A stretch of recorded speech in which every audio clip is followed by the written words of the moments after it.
Hello, IFJ family. Welcome home. And thank you for joining our online service. Ibadah kita selalu dimulai tepat pukul 9 pagi setiap minggu. Jadi pastikan Anda sudah subscribe ke channel YouTube kami dan mengaktifkan notifikasinya. IFGF adalah gereja yang berpusat pada pemuritan. Our mission is to help people to connect with God and make disciples. IFGF memiliki beberapa discipleship center di sekitar wilayah Jabodetabek. Untuk wilayah Jakarta di Balai Sarbini, Lipo Mall, Nusantara. Untuk wilayah Tangerang di Dome of Harvest Lipo Karawaci. Dan beberapa lokasi lainnya di wilayah Bogor dan Bekasi. Untuk Anda yang menyaksikan secara online, kami memiliki komunitas sel yang diadakan secara online bernama iCare. Jika Anda sedang mencari ruang komunitas untuk berbagi pengalaman hidup dan mendalami iman, iCare is the place for you. Informasi lebih lengkap tersedia di Linktree pada deskripsi YouTube IFJF Jakarta atau di bio Instagram kami @IFJF-Jakarta. Bagi yang ingin memberikan persembahan dalam berbagai bentuk kepada Tuhan, berikut adalah panduan cara memberikan dan juga QR Code yang langsung menghubungkan ke rekening gereja kami. Semoga pesan firman hari ini menjadi berkat yang menguatkan setiap langkah perjalanan iman Anda. God bless you. Haleluya. Well, kita beri tepuk tangan sekali lagi untuk para ayah di tempat ini. Happy Father's Day. Dan hari ini satu kehormatan buat saya juga bisa menyampaikan kebenaran firman Tuhan mengenai khususnya ayah dan apa yang dilakukan. Karena menjadi seorang ayah itu tidak mudah. Banyak sekali yang namanya dilema demi dilema. Wah, ada yang langsung iya gitu ya, berasa banget. Sebagai seorang ayah, kita jelas tadi dikatakan di video kita mau bekerja keras untuk provide untuk keluarga, untuk istri, untuk anak-anak. Dan ketika kita bekerja dengan keras, sungguh-sungguh, seringkali kita nggak ada di rumah. Saya ngalamin itu juga, dikomplain sama istri, sama anak-anak, "Dad, kamu kok jarang di rumah?" Tetapi kalau kita misalnya para ayah banyak di rumah, kemudian istri akan komplain, "Dad, kamu kerja dong, ngapain di rumah aja?" Dilema. Mengenai olahraga, kalau lagi males olahraga dibilang, "Ayo ke GBK, deket tuh, tinggal jalan aja." Tapi giliran kita nanti udah sering olahraga, udah punya hobi gitu ya, saya gak usah sebut lah hobinya apa. Karena istri saya pernah cemburu sama hobi saya. Lalu kalau dibeliin hadiah misalnya istri, langsung dibilang, "Wah pasti kamu ada maunya," gitu ya. Atau kadang-kadang gak diapresiasi, udah kasih hadiah, "Ini kan anak-anak butuhannya banyak," gitu ya. Tapi kalau gak dikasih hadiah, suami juga repot, betul ya. "Kamu nih gak sensitif," gitu ya. Istri padahal pengen hadiah, udah kode-kode gitu, udah kode keras, kode lembut tetap. Memang gak mudah, hidup sebagai seorang suami, seorang ayah itu gak mudah. Kalau gemuk disuruh kurus, kalau sudah kurus disuruh gemuk karena takut diomelin sama mertua katanya. Gitu ya. Ini suami nggak diurus. Lalu yang terakhir ya, kalau udah pelayanan, kalau nggak pelayanan pasti, "Pak, kamu pelayanan dong, ikutlah itu pelayanan." Terus nanti kalau udah sibuk pelayanan, "Pak, kamu pelayanan terus gitu ya." Dilema. Dan itulah memang karena suami-suami ini pada waktu mau menikah selalu try to choose the right one. Betul ya Pastor Evan ya? We try to pick the right woman. That's why. Nanti kalau udah menikah jangan terlalu heran kalau istri Anda, wanita itu selalu merasa right. Karena she's the right one. Boleh. Saya kasih satu lagi ya. Boleh ketawa kok di rumah Tuhan gitu. Ini tetap khotbah bukan stand up comedy. Maka itu kalau para suami merasa ya selalu salah di mata istri, sekali-sekali datang sama istri. Betul nih Pak Ayub bilang nih kalau salah terus di mata istri. "Istriku, kalau aku selalu salah di matamu, sekali-sekali taruh aku di hidungmu.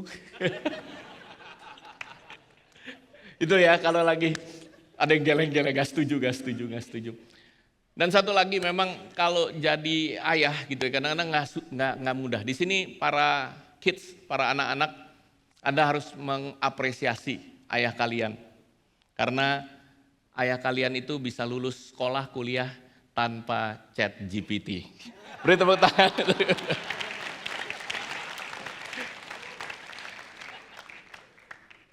Hari ini saya akan share mengenai Grace Beyond Generation. Ini merupakan tema kita bulan ini, berbicara mengenai kasih karunia Tuhan. Dan minggu pertama Anda udah diberkati dengan Pastor Andi, minggu kedua last week Pastor Tommy, luar biasa sekali berbicara mengenai grace. Dan hari ini ketika kita ada di dalam Father's Day, saya mau mengambil satu ayat di dalam Amsal pasal 20 ayat ke-7 yang mengatakan demikian. Orang yang benar, yang bersih kelakuannya, berbahagialah keturunannya. Beberapa dari Anda mengatakan, pastor aku belum punya keturunan. Tapi kalau Anda berlaku bersih, satu saat nanti Anda akan punya keturunan. Dan akan berbahagia keturunanmu. Hari ini kita menghormati para ayah. Karena memang ayah itu seorang VIP. Very important person. Kenapa ayah itu penting? Dalam satu artikel di US News and World Report, dikatakan artikel ini judulnya That is Destiny. Dikatakan interaksi seorang ayah dengan anaknya itu memiliki dampak yang sangat panjang. Bukan cuma sekarang, dampaknya karena nanti apa? Anak Anda akan punya anak, jadi cucu Anda, dan seterusnya, dan seterusnya. Dampaknya panjang. Ada dampak negatif yang terjadi ketika ini Bill Glass, seorang rohaniawan, dia konseling, dia pelayanan penjara. Dan di dalam penjara itu dia menemukan bahwa yang dia konseling, semuanya, hampir semualah. Kalau semuanya nanti biasanya salah, hampir semua. Itu punya masalah dengan ayahnya. Penelitian lain seorang psikiater juga, kalau pasiennya yang homoseksual atau lesbian, biasanya punya pengalaman juga negatif dengan ayahnya. Dan satu lagi seorang psikolog, profesor psikologi dari New York University, namanya Paul Fitz, yang mengatakan banyak sekali tokoh-tokoh ateis di dunia yang terkenal seperti Freud, Nietzsche, Hitler, Stalin, Richard Dawkins, semua punya hubungan yang kurang baik dengan ayahnya. Itu sebabnya hari ini peran ayah itu sangat penting. Kalau Anda seorang ayah, tugas Anda bukan hanya kerja. Akhir bulan bawa gaji atau bawa cuan. Tapi bagaimana Anda bisa membawa keluarga Anda pada rancangan atau rencana Tuhan. Saya menyadari banyak dari kita juga mungkin mempunyai latar belakang dalam keluarga yang belum kenal Tuhan. Tapi pagi hari ini saya mau katakan bahwa grace may not change where you came from. Udah di belakang, udah kita gak bisa lakukan apa-apa. Tapi sejak kita terima Tuhan Yesus, that grace, it will transform what you pass on. Itu akan mentransformasi apa yang nanti engkau bagikan untuk keturunanmu. Pagi hari ini saya melihat bagaimana kehidupan anugerah yang Tuhan berikan itu sangat luar biasa. Dan jangan kita sia-siakan anugerah Tuhan itu. Mungkin masih ada tantangannya, but you can redeem it. Anda bisa menebusnya. 2 minggu lalu dengarkan cerita dari Pastor Andi, bilang dia mulai belajarnya dari apa? Dari keluarga, banyak hal untuk melayani gereja. He learns from his kids. Dan puji Tuhan, dia mendengar waktu itu nasihat gak cuma 1 anak, 2 anak. Betul ya Ibu Sleni ya, tapi 4 anak. Karena jemaat juga beragam-ragam. Punya 4 anak aja itu juga beragam-ragam. Beda-beda sifatnya. Apa yang terjadi dalam kehidupan keluarga Pastor Tommy? Last week, saya juga sambil dengar khotbah Pastor Tommy, saya juga sama-sama terharu bro. Kenapa? Karena itu sesuatu yang real. Sesuatu yang terjadi di dalam rumah tangga, di dalam keluarga, hubungan orang tua dengan anak, bapak dengan anak. Dan pagi hari ini saya mau membagikan 3 hal, biarlah ini bisa menguatkan kehidupan kita. Poin pertama yang saya mau bagikan adalah you are not starting from zero. You are starting from grace. Jangan cuma mikir, aduh aku nggak bisa, aku nggak mampu, aku bukan bapak yang baik. Sadari bahwa you are starting from grace. Ketika Anda berjumpa dengan Tuhan Yesus sebagai Tuhan dan Juru Selamatmu, maka akan ada yang namanya transformasi. Kalau di IFGF kita selalu pasti menjadi anggota lewatin namanya come. Dan kemudian akan ada spiritual encounter. Dan di situ kita mengalami perjumpaan dengan Tuhan, mengalami kepenuhan Roh Kudus, mengalami kehidupan yang dimampukan untuk kehidupan kita ditransformasi, to connect with God, dan kemudian untuk make disciples. Yang percaya katakan amin. Jadi jangan pernah mengatakan aku nggak bisa, aku nggak mampu. Karena you are starting from grace. Nggak peduli masa lalumu seperti apa. Di Alkitab ada seorang yang namanya Yusuf. Kalau kita lihat background keluarganya juga nggak menyenangkan. Di Kejadian 50 ayat 20 dikatakan, ini Yusuf lagi ngomong sama saudara-saudaranya. Dia bilang begini, memang kamu telah mereka-rekakan yang jahat. Can you imagine your brother plan to kill you? Bayangin saudaramu mau membunuh. Mungkin sini ada yang lagi ribut sama saudara, tapi gak sampai bunuh lah. Paling ketipu dikit, ribut soal warisan dan sebagainya. Tapi gak ada yang sampai pengen membunuh. Yusuf mengalami saudaranya pengen bunuh dia. Kehidupan Yusuf dimulai dari keluarga yang gak gitu baik. Ayahnya pilih kasih. Saudara-saudaranya juga mau menjual dia akhirnya sebagai budak. Tapi di tengah semua itu, Yusuf membuat keputusan. Bahwa dia mau setia kepada Tuhannya, dia mau setia kepada panggilannya, dia mau setia kepada kasih karunia yang dia terima, dia mau setia pada waktu dia sudah connect with God, dia katakan aku gak mau pahit hati seperti saudara-saudaraku. Dia buat keputusan. He's not starting from zero, he's starting from grace. Dia mulai dari kasih karunia. Anugerah tidak menghapus masa lalumu, tetapi menebusnya. Sehingga engkau gak akan mewariskan apa yang namanya luka, apa yang namanya sakit hati. Tapi engkau akan mewariskan kasih Tuhan, akan mewariskan kebaikan Tuhan, bahkan akan meneruskan apa yang namanya anugerah Tuhan yang sudah diberikan untuk manusia. Pagi hari ini mungkin di tengah kita, dan saya percaya pasti ada, yang engkau masih merasakan hubungan yang tidak baik dengan ayahmu. Rasanya sulit untuk mengampuni kesalahan yang sudah dilakukan oleh ayahmu. Pagi hari ini saya berdoa supaya kasih karunia Tuhan itu memampukan engkau. Sebagaimana engkau sudah menerima pengampunan dari Tuhan Yesus Kristus. Padahal kan engkau gak layak diampuni. Betul, kita manusia berdosa. Grace kita terima. Kasih karunia Tuhan. It's an undeserved favor from God. Tapi kadang-kadang kita sulit untuk mengampuni orang yang bersalah kepada kita. Khususnya kalau itu papa kita atau orang tua kita.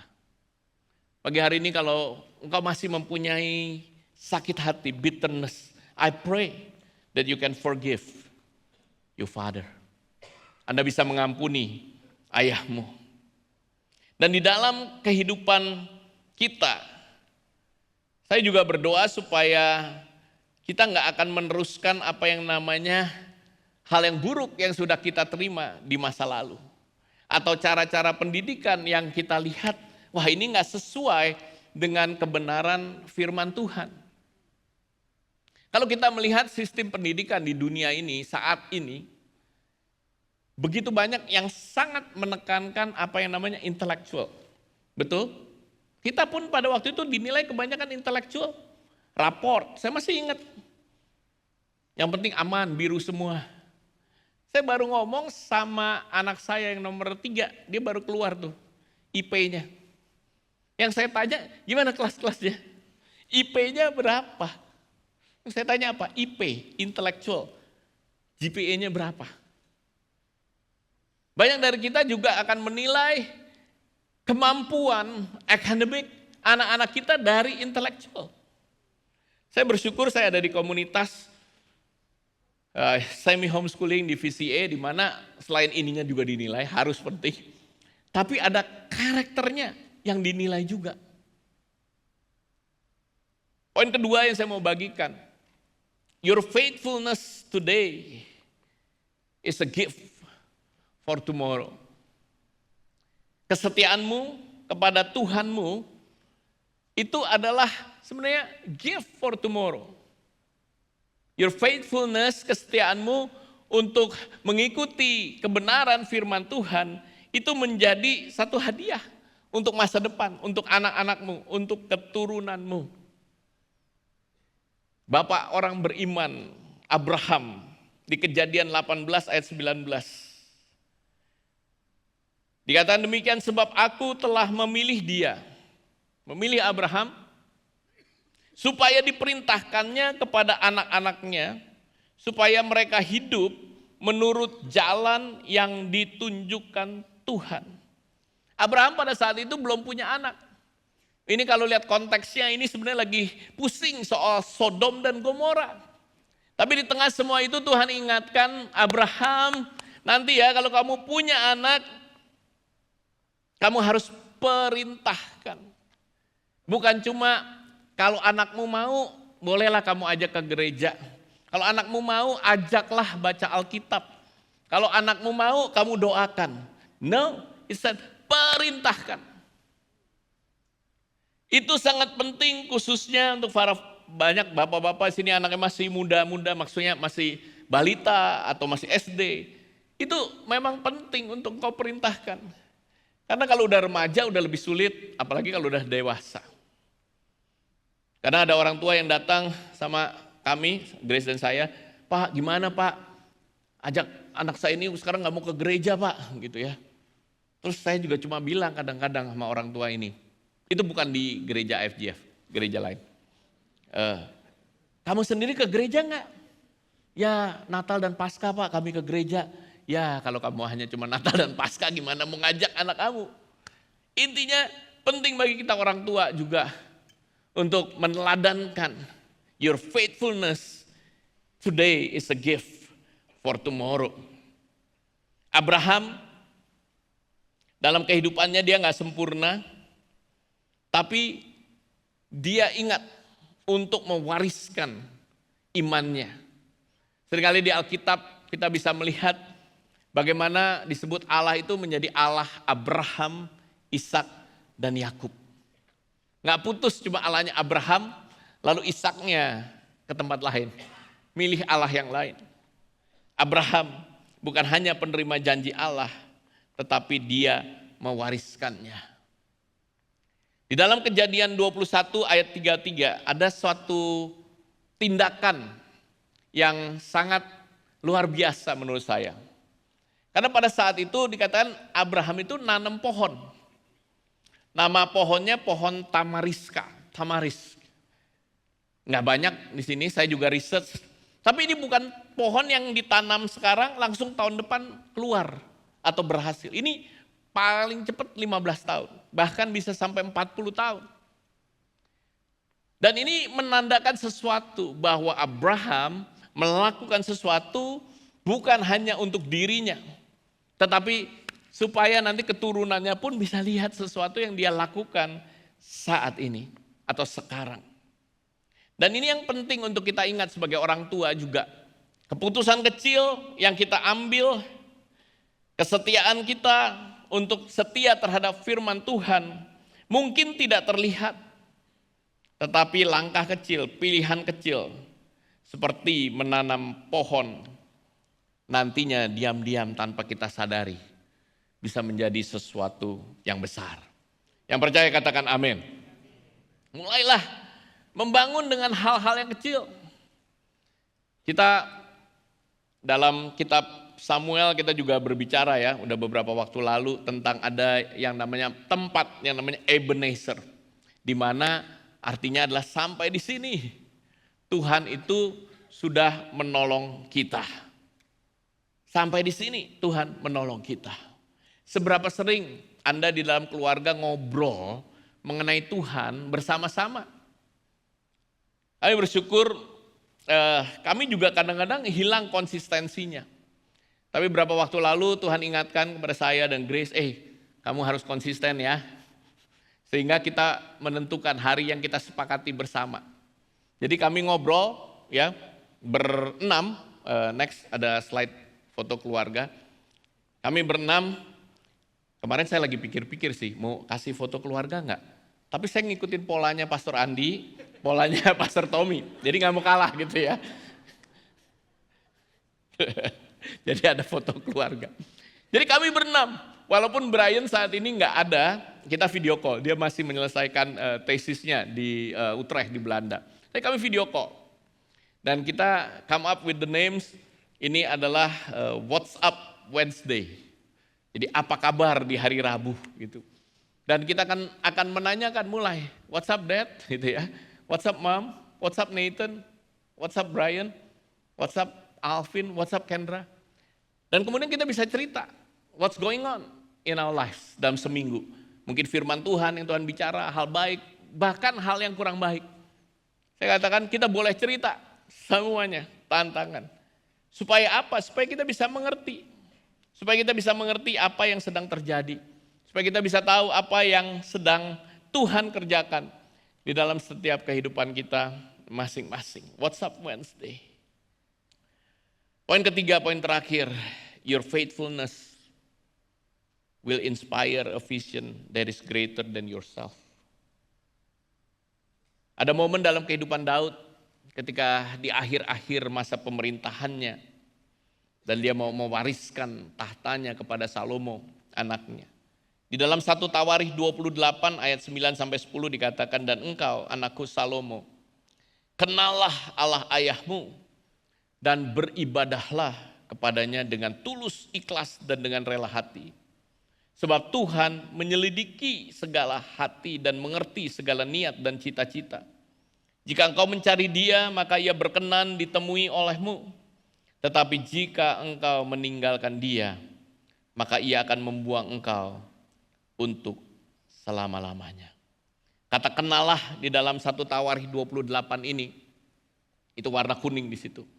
Itu dari Hebrew word yada, yang artinya satu pengetahuan yang lahir dari hubungan yang intim.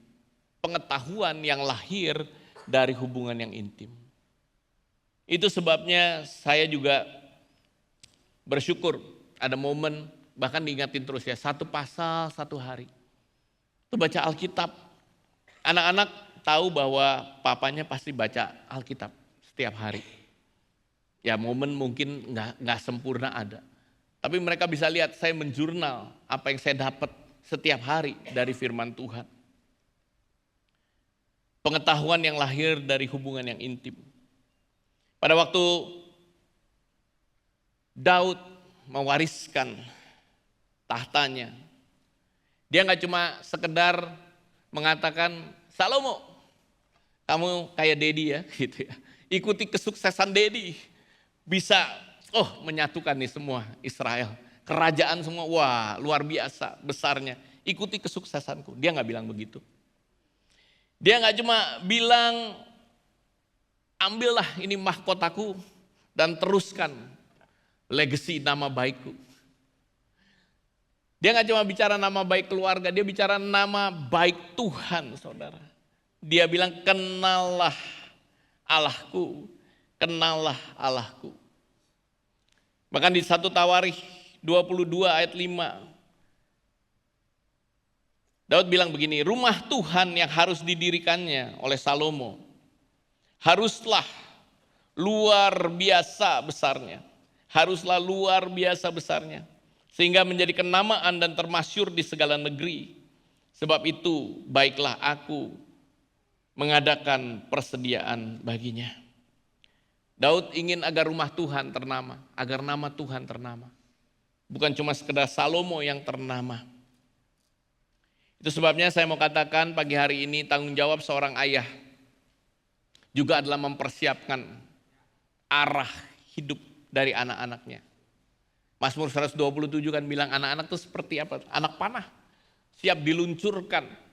Dan luncurkannya kemana? Ayah, penting sekali. Because you set the direction, arah hidup. Bukan cuma mewariskan hal-hal yang materi. Materinya jangan dilupakan tentunya. Tapi bukan hanya soal materi. Bicara mengenai nilai. Bicara mengenai kepercayaan kepada Tuhan. Berbicara mengenai mungkin sumber daya yang kita siapkan. Bicara mengenai nasihat-nasihat. Apa sih yang mereka dapat dari ayah mereka? Apakah kita punya waktu untuk bersama-sama dengan mereka? Mazmur 112 ayat 1 sampai 3 bilang begini. Keturunan orang benar itu akan diberkati. Kekayaan dan kelimpahan itu ada di rumahnya. Berapa dari Bapak Ibu pagi hari ini mau mengatakan, ya aku mau diberkati Tuhan. Aku mau di rumahku juga ada kekayaan dan ada kelimpahan. Gak cuma materi tapi juga nilai-nilai surgawi. Amin. Pagi hari ini mungkin kau gak berasal sekali lagi tadi dari keluarga yang gak takut akan Tuhan. Di sini mungkin banyak para singles. Ada beberapa mungkin saya merasakan tiba-tiba,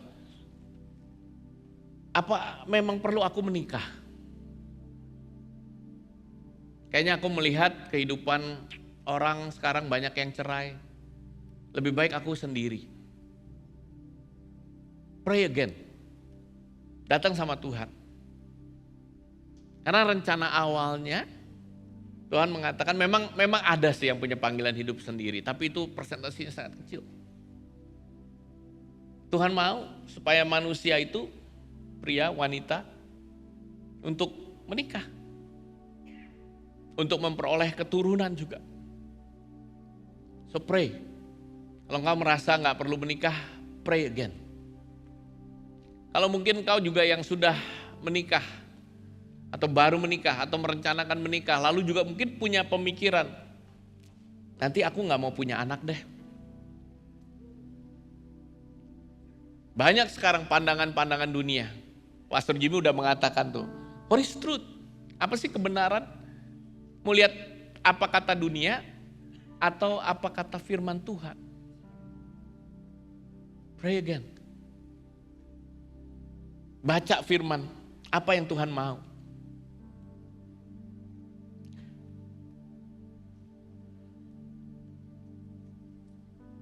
Pagi hari ini kita dipanggil oleh Tuhan untuk bisa mengizinkan kasih karunia-Nya, grace beyond, bekerja sampai kepada generasi anak cucu kita akan mengalami. Pagi hari ini kita diajak juga untuk mengalami benar-benar sungguh-sungguh kasih karunia Tuhan.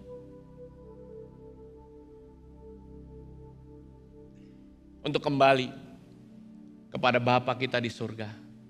More than your father on earth. Lebih daripada bapamu di dunia ini bisa mengasihi engkau. You have a father in heaven that loves you more. Kalau engkau ngalami luka tadi dari ayahmu atau ibumu, ampuni mereka.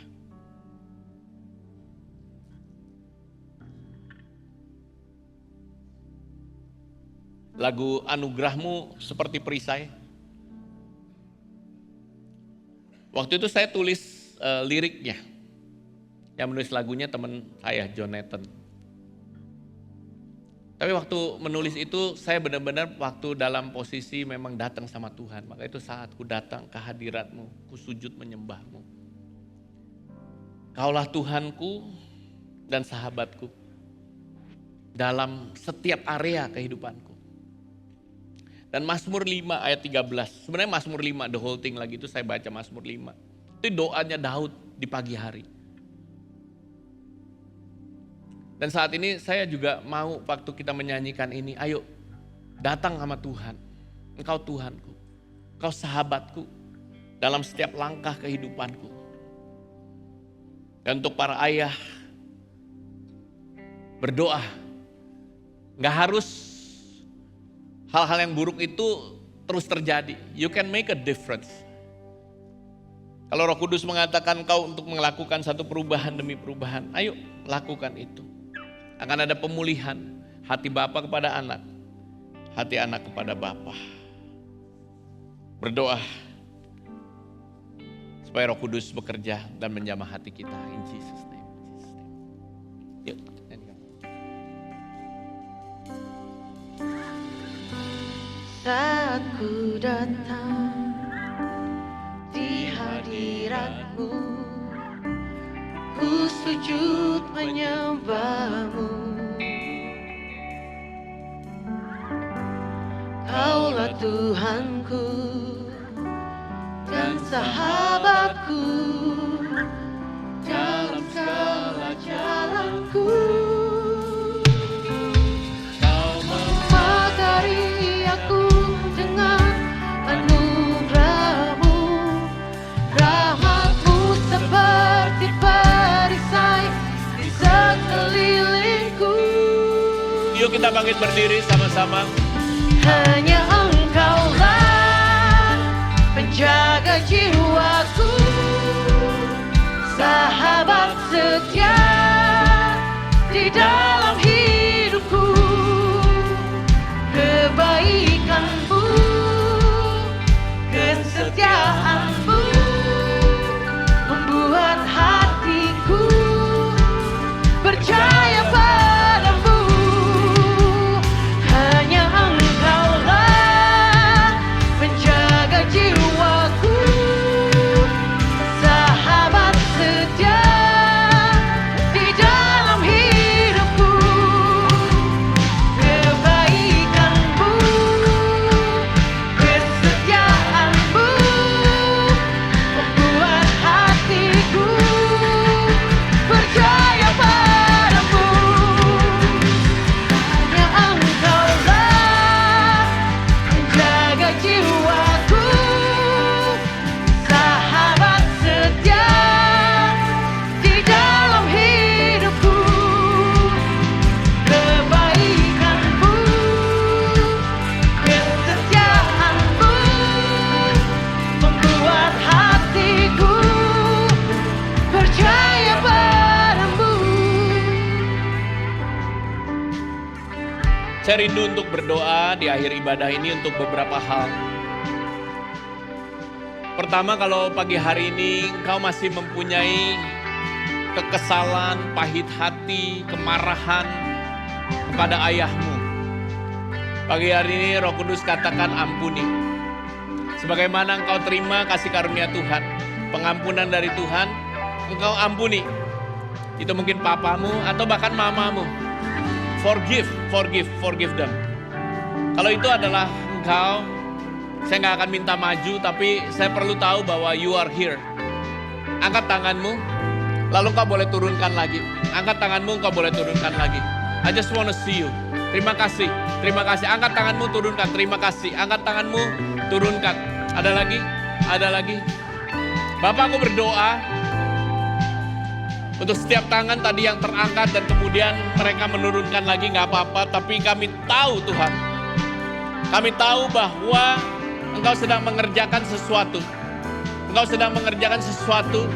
Bahkan pada saat ini Tuhan, Kau berikan Tuhan di dalam hati mereka, hati yang mengampuni. Apapun yang salah yang dilakukan oleh orang tua mereka Tuhan, aku berdoa mereka bisa melepaskan pengampunan di dalam nama Tuhan Yesus. Terima kasih Tuhan, terima kasih. Tuhan, aku berdoa seperti Maleakhi 4 ayat yang ke-6 yang mengatakan bahwa akan ada masa di mana hati Bapa berbalik kepada anak-anak dan hati anak juga akan berbalik kepada Bapa. Aku berdoa Tuhan, biarlah itu boleh terjadi di dalam nama Tuhan Yesus. Di dalam nama Tuhan Yesus. Thank you Lord. Dan terakhir saya mau berdoa untuk para ayah di tempat ini. Untuk para ayah di tempat ini, bisakah engkau mengangkat tanganmu saat ini? Untuk para ayah, if you are father, dan istri kalau engkau ada di sebelah suamimu, tumpangkan tangan pada suamimu. Kalau gak jauh lewat, lihat, ulurkan tangannya. Tapi para ayah, angkat tanganmu. Saya mau berdoa. Bapa Surgawi, pagi hari ini, I pray that the impartation of your Holy Spirit, impartasi dari rohmu yang penuh kasih, dari rohmu yang penuh hikmat, akan boleh ada dalam kehidupan setiap ayah yang ada di tempat ini Tuhan. Dengan tangan-tangan yang terangkat, mereka juga mengatakan bahwa mereka perlu Engkau Tuhan. Dan kami sebagai ayah, kami perlu Engkau Tuhan. Engkau Bapa kami yang baik. Kami mau belajar kasih-Mu Tuhan yang tanpa syarat. Kami mau belajar Tuhan bagaimana kami bisa memimpin keluarga kami, istri dan anak-anak kami untuk berjalan sesuai dengan kebenaran-Mu. Kami mau Tuhan, kami mau untuk hidup setia hari ini. To live faithful today. Untuk membangun legacy yang baik. Yang akan menginspirasi Tuhan. Hal-hal yang besar, visi yang besar untuk anak cucu kami. Terima kasih Tuhan. Kau mampukan kami, ampuni kesalahan kami di masa-masa yang lalu. Tapi kami gak start from zero. We start from your grace. Kami bersyukur untuk pengampunan-Mu. Kami bersyukur untuk pemulihan-Mu. Kami bersyukur untuk pengampunan-Mu. Dan kami bersyukur untuk kemampuan yang akan Kau berikan untuk para ayah. Kemampuan untuk bekerja, untuk berbisnis. Kemampuan untuk bisa membesarkan anak-anak kami di dalam takut akan Kau Tuhan. Kemampuan untuk bisa melayani Engkau di rumah-Mu. Di rumah-Mu Tuhan. Terima kasih Tuhan. Ucap syukur. Berdoa juga untuk para singles. Untuk pasangan hidup, untuk masa depan mereka. Biarlah mereka gak takut Tuhan untuk menikah. Biarlah Engkau juga bisa pertemukan Tuhan. Dengan pasangan hidup yang sudah menjadi rancangan-Mu. Terima kasih Tuhan. Di akhir ibadah ini mari kita angkat tangan kita. Bapa Surgawi, Engkau Bapa yang baik. Biarlah Engkau yang membuka tingkap langit dan mencurahkan berkat-Mu ke dalam lumbung kehidupan kami anak-anak-Mu. Diberkatilah Engkau pada waktu masuk dan diberkatilah Engkau pada waktu keluar. Tuhan akan membuat musuh-Mu yang maju berperang melawan Engkau terpukul kalah oleh-Mu. Bersatu jalan mereka menyerang Engkau, tetapi bertujuh jalan mereka akan lari dari hadapan-Mu. Tuhan akan memberkati pekerjaan-Mu. Tuhan akan memberkati bisnis-Mu. Tuhan akan memberkati pelayanan-Mu. Tuhan akan memberkati keluarga-Mu sehingga keluarga-Mu dipenuhi dengan iman, pengharapan, kasih dan kekudusan. Engkau akan terus naik dan tidak turun. Engkau menjadi kepala dan bukan ekor, dan kuasa Roh Kudus yang akan menyertai engkau senantiasa mulai pagi hari ini sampai selama-lamanya. Di dalam nama Tuhan Yesus Kristus, kita semua yang percaya katakan amin, amin. Once again, happy Father's Day. God bless you. Have a great Father's Day Sunday. Terima kasih telah mengikuti FGF Jakarta Online Service.